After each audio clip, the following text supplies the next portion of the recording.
13 साल तक अफ्रीका के जंगल में अपने इलाके पर राज करने वाला ये किंग, जिसका नाम था सेजिल।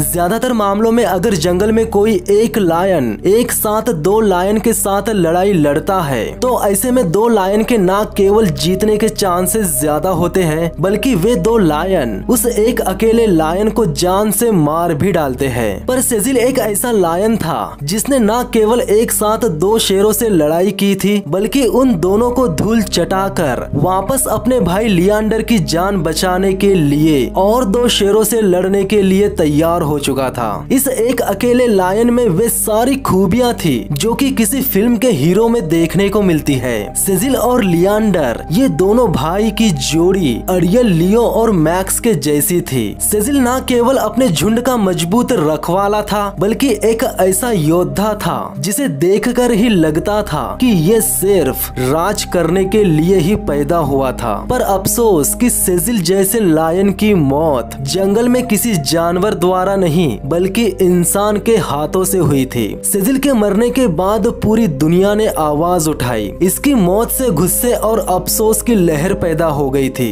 हर उस शख्स में जिसने सेजिल की कहानी सुनी थी। तो चलिए दोस्तों, जानते हैं सेजिल की शानदार जिंदगी के बारे में और जानते हैं कि कैसे सेजिल की मौत हुई। अगर आपने अभी तक मेरे चैनल को सब्सक्राइब नहीं किया तो प्लीज कर लीजिए, साथ ही साथ बेल आइकन को भी दबा दीजिए ताकि इसी तरह की इंटरेस्टिंग वीडियोस की नोटिफिकेशन आप लोगों तक सबसे पहले पहुंच सके। नमस्कार दोस्तों, मेरा नाम है विकी पाटिल और स्वागत है आपका फैक्ट लिमिटेड चैनल पर। सेजिल और उसके भाई लियांडर का जन्म सन 2002 में हवेंगी नेशनल पार्क में हुआ था। सेजिल बचपन से ही निडर और बेखौफ था। ज्यादातर मामलों में लायन के बच्चे अपने पिता से दूरी बनाए रखते हैं क्योंकि बच्चों की शरारत से बड़े शेरों का पारा जल्दी खसक जाता है। लेकिन सेजिल का पिता उसके हिम्मती मिजाज का कायल था। सेजिल न केवल अपने पिता को अपनी शरारतों से तंग करता था बल्कि अपनी हरकतों में वे सारे गुण पेश करता था जो उसे भविष्य में एक महान राजा बनने की ओर ले जाएंगे। दोनों भाई सेजिल और लियांडर समय के साथ साथ अपनी माँ और पिता के सपोर्ट से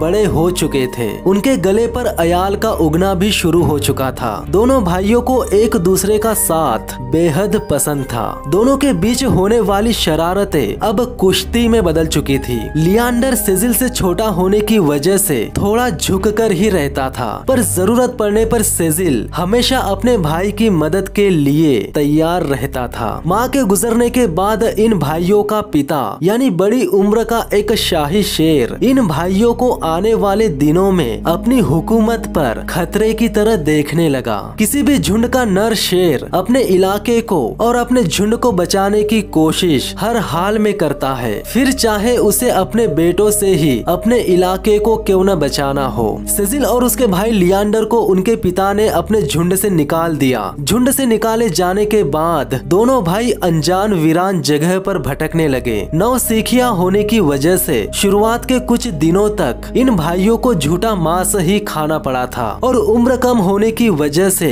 ये 2 भाई ना ही शिकार करने में सक्षम थे और ना ही अपने से बड़े शेरों से लड़ने में सक्षम थे। इन दोनों को हर मोड़ पर किसी न किसी खतरे का सामना करना पड़ सकता था और ये दोनों अब जिस भी इलाके में जाने की कोशिश करेंगे तो ये इन दोनों की किसी और के इलाके में घुसपैठी कहलाएगी। सेजिल और लियांडर दोनों शिकारी थे और इन्हें अपने शिकारी होने के हुनर को निखारने का मौका मिल चुका था। यानी सेजिल और लियांडर दोनों भाई मिलकर अपना पहला शिकार बफेलो का करने वाले थे। इन दोनों भाइयों ने बफेलो का शिकार करने की कोशिश तो की, पर इन 2 भाइयों की गई कोशिश के दौरान और बफेलो के झुंड में भगदड़ मचाने के बाद बफेलो ने इन दोनों का अनाड़ीपन भांप लिया था और वापस इन दोनों पर जानलेवा पलटवार कर दिया था। हालांकि दोनों भाई बफेलो का शिकार करने में नाकाम रहे, पर इस अफरा तफरी में सेजिल ने एक बफेलो काब को दबोच लिया था। उसके बाद लियांडर भी अपने भाई की मदद करने उसके पास पहुंच गया। झुंड से निकाले जाने के बाद सेजिल और उसके भाई द्वारा किया गया ये उनका पहला शिकार था। इसके बाद दोनों भाई एक के बाद एक शिकार करके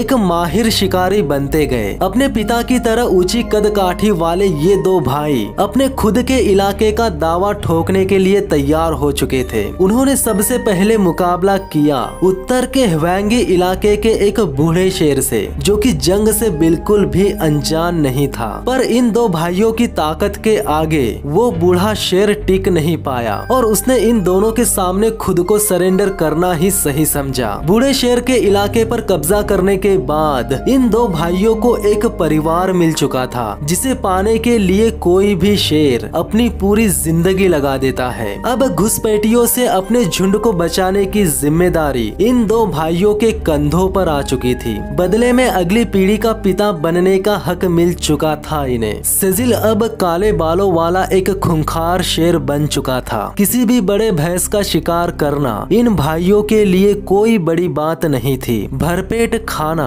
पहलू में मादाएं और पैरों के पास खेलते बच्चों के बीच सुकून से जी रहे थे सेजिल और लियांडर। तभी एक नया खतरा इनके इलाके में आ चुका था। एक बार फिर हुकूमत की लड़ाई होने की संभावनाएं बढ़ चुकी थी। जो खतरा सेजिल के इलाके में मंडरा रहा था, उस खतरे में शामिल थे 4 शेर और इन चारों में सबसे बड़े और ताकतवर शेर का नाम था जेरिको। जेरिको ने सेजिल के सामने आने से पहले ही अपनी तेज और दमदार दहाड़ से जंग का ऐलान कर दिया था। जेरिको साइज में सेजिल से थोड़ा बड़ा था, पर उम्र में सेजिल जेरिको से 1 साल बड़ा था और जेरिको के हल्के भूरे रंग के बाल उसे औधे में नीचा दिखाते थे। पर जेरिको उसके 3 साथियों के साथ था और उसे हल्के में बिल्कुल भी नहीं लिया जा सकता था। जेरिको ने दोनों भाइयों को खुली चुनौती दे दी थी। सेजिल और लियांडर के पास उन चारों से लड़ने के अलावा और कोई ऑप्शन नहीं था, क्योंकि दोनों भाई अपने से छोटे नरों के सामने पीठ नहीं दिखा सकते थे। अपनी हुकूमत बचाने के लिए उन्होंने इस चुनौती को स्वीकार कर लिया था। लड़ाई के दौरान अफरा तफरी में सेजिल और लियांडर दोनों भाई अलग अलग हो चुके थे।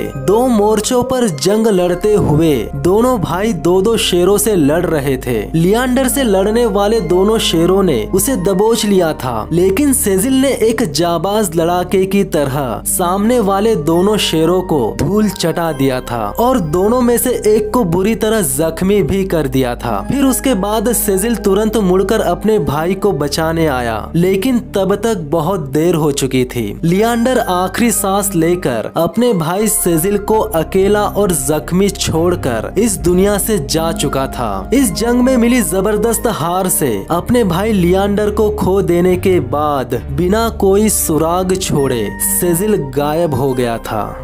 सेजिल के गायब होने के बाद जेरिको गुट में जो 3 शेर बचे थे, उन तीनों ने खुद को इलाके के नए नर साबित करके सेजिल और लियांडर के तमाम बच्चों का खात्मा कर दिया था। लेकिन इन तीनों की हुकूमत ज्यादा दिनों तक नहीं रहती। इससे पहले कि ये तीनों अपनी पीढ़ी के बाप बनते, जेरिको के 2 भाइयों को शिकारियों ने ललचाकर रिजर्व से बाहर लाकर मार डाला था। अपने 2 भाइयों को खो देने के बाद जेरिको की मुश्किलें और भी ज्यादा बढ़ चुकी थी। आसपास नए खतरे और प्रतिद्वंदी मंडराने लगे थे, जिसके चलते जेरिको अकेला अपने इलाके की रक्षा नहीं कर सकता था और उसे भी सेजिल की तरह ही गायब होना पड़ा। हारे हुए दोनों लड़ाके शेर कई महीनों तक नजर नहीं आते। सेजिल के शेरनियों का झुंड अकेला और बिना राजा का था। इन 2 जाबाज और जानी दुश्मन शेरों के बिना पूरे हवेंगे में गूंज रहा था वो खालीपन जो वे दोनों अपने पीछे छोड़कर गए थे, पर ज्यादा दिनों के लिए नहीं। तभी अंदरूनी इलाके से उभरता है गहरे काले बालों वाला एक शानदार शेर, जिसमें नजर आ रहा था एक राजा का शाही अंदाज। ये राजा कोई और नहीं बल्कि सेजिल था। राजा की अपने इलाके में वापसी हो चुकी थी, पर सेजिल अकेला नहीं था। जो सेजिल के साथ आ रहा था, उसे देखने के बाद हर किसी के होश उड़ जाएंगे। तमाम उम्मीदों से उलट सेजिल के साथ आने वाला शेर कोई और नहीं, सेजिल का दुश्मन जेरिको था। एक समय था जब इनकी कट्टर दुश्मनी थी, पर अब ये एक अजीबोगरीब नाते में बदल चुकी थी। अपने नए भाई के साथ होने से सेजिल का खुद में यकीन लौट आया था और साथ ही साथ लौट आई थी हुकूमत करने की भूख। अब सेजिल के चलने का शाही अंदाज, देखने की अदा वाकई काबिले तारीफ थी। ये दोनों वापस लौट चुके थे अपने पुराने इलाके और अपने झुंड को काबू में करने के लिए। झुंड को काबू में करना जितना आसान लग रहा था उतना आसान था नहीं। झुंड की मादाओं ने सेजिल और जेरिको को एक साथ पहले कभी देखा नहीं था। इसके बावजूद भी बड़ी मशक्कत करने के बाद आखिरकार शेरनियों ने इन दोनों को अपना लिया था। कुछ महीनों बाद सेजिल और जेरिको अपने नन्हे नन्हे बच्चों से घिर जाते हैं, जिसमें से सबसे ज्यादा बच्चे सेजिल के ही रहते हैं। एक समय था जब सेजिल बचपन में अपने पिता को अपनी शरारतों से तंग किया करता था और आज उसके बच्चे भी उसी के जैसे हैं। अब तक आपने सेजिल के बारे में जो कुछ भी देखा और जाना उससे आपने अंदाजा लगा ही लिया होगा कि ये राजा किस लेवल का था। इसके एक शानदार राजा होने के ऐसे कई सबूत देखने को मिले जो वाकई में किसी भी इंसान को प्रभावित कर सकते हैं। 24 से भी ज्यादा बच्चे इनके झुंड में थे और इन दोनों के होने से हाथियों का झुंड भी इनका कुछ बिगाड़ नहीं पाते थे। खतरे के दौरान झुंड की हिफाजत करने के लिए झुंड के आसपास जेरिको रहता था और झुंड से बाहर खतरे का मुकाबला करने और एक बॉडीगार्ड की भूमिका निभाने का काम सेजिल करता था। बड़े से बड़े हाथी भी उसे धमका नहीं सकते थे। उसके परिवार तक पहुंचने के लिए सबसे पहले हाथियों को सेजिल का सामना करना पड़ता था। हाथी का झुंड बेवजह इन दोनों को और इनके परिवार को नुकसान नहीं पहुंचाना चाहते थे। वे ऐसा इसलिए करते थे क्योंकि सेजिल और जेरिको हाथियों का शिकार करने में माहिर थे। सेजिल और उसका झुंड हाथियों का शिकार करने के लिए इसीलिए बदनाम था क्योंकि ये कभी कभी रोज एक हाथी के बच्चे का शिकार कर लेते थे। हाथी के बच्चे केवल झुंड में ही सुरक्षित रह सकते थे। अगर कोई भी बच्चा झुंड से अलग होता है तो समझो उस बच्चे की मौत इन दोनों के हाथों पक्की हो जाती थी। सेजिल के हाल ही में जन्मे बच्चों में से 4 मादाएं थी। ये बच्चे नन्हे और नाजुक थे, लेकिन इनकी सुरक्षा के लिए इनके साथ था अफ्रीका का सबसे बड़ा शेर। पर इस बड़े और शानदार शेर पर अगर किसी की बुरी नजर थी तो वो था इंसान। सेजिल इंसानों को अपने दुश्मनों की तरह नहीं देखता था। सेजिल इस बात से अनजान था कि उसका खूबसूरत और शानदार होना ही उसकी मौत का कारण बनेगा। ये आखिरी बार है जब सेजिल को जिंदा देखा गया था। 1 जुलाई 2015 की रात एक मरे हुए हाथी के शव का लालच देकर सेजिल को पार्क के प्रोटेक्टिव एरिया से बाहर ले जाया गया। सेजिल के लिए ये एक फ्री में मिलने वाला खाना था, पर वो ये नहीं जानता था कि ये उसे मारने के लिए इंसानों द्वारा बनाया गया एक प्लान था। लैंड क्रूजर के जरिए खींचे जा रहे हाथी के शव का पीछा करते करते सेजिल पार्क से बाहर निकलकर किसी के खेत तक पहुंच गया था। पार्क से बाहर निकल जाने के बाद एक अमेरिकी trophy hunter Walter J Palmer ने सेजिल पर अपने कंपाउंड बॉ के एरो से हमला कर दिया। पहले हमले से सेजिल मरा तो नहीं था, लेकिन वो पूरी तरह से घायल हो चुका था और 10 से 12 घंटे तक तड़पता रहा। 10 से 12 घंटे तड़पने के बाद पामर ने सेजिल पर और एक हमला किया, जिसके चलते सेजिल की मौत हो गई। वाल्टर जे पामर ने जिम्बाब्वे के एक पेशेवर शिकारी गाइड थियो ब्रोंखोर्स्ट को 50,000 अमेरिकी डॉलर दिए थे। सेजिल को खत्म करने के बाद उसके मरे हुए शव पर से उसके खाल को निकाल दिया गया था और उसका सिर भी धड़ से अलग कर दिया गया था। सेजिल के चाहने वालों के साथ साथ पूरी दुनिया में उसकी मौत को लेकर गुस्से का माहौल पैदा हो गया था। उसके जस्टिस के लिए हजारों लोग सड़क पर उतर चुके थे। लोग वाल्टर पामर को लायन किलर के नाम से बुलाने लगे। वाल्टर पामर के प्रति लोगों का गुस्सा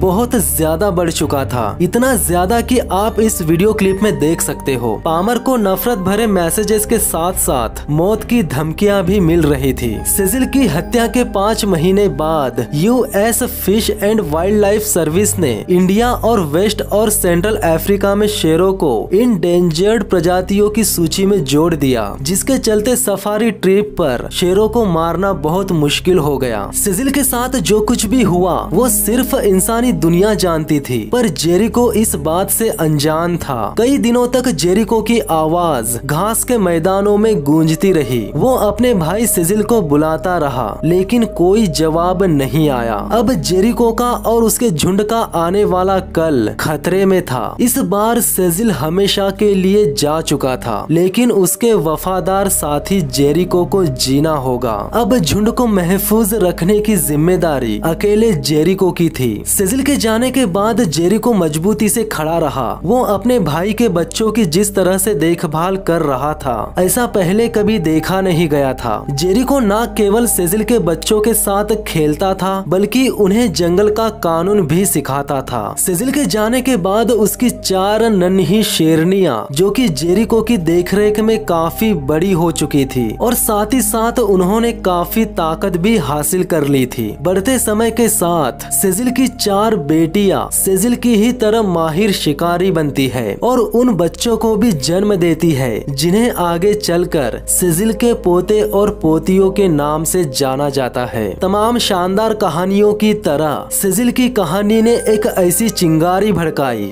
जिससे सुलगी आग ने न केवल शेरों की घटती आबादी पर रोशनी डाली बल्कि इंसानों द्वारा किए जा रहे शेरों के शिकार पर रोक भी लगा दी। तो दोस्तों आज के लिए बस इतना ही। अगर आपको ये वीडियो अच्छी लगी तो वीडियो को लाइक कीजिए, चैनल को सब्सक्राइब कर लीजिए, साथ ही साथ बेल आइकन को भी दबा दीजिए ताकि इसी तरह के इंटरेस्टिंग वीडियोस की नोटिफिकेशन आप लोगों तक सबसे पहले पहुंच सके। तो मिलते हैं नेक्स्ट वीडियो में, तब तक के लिए धन्यवाद।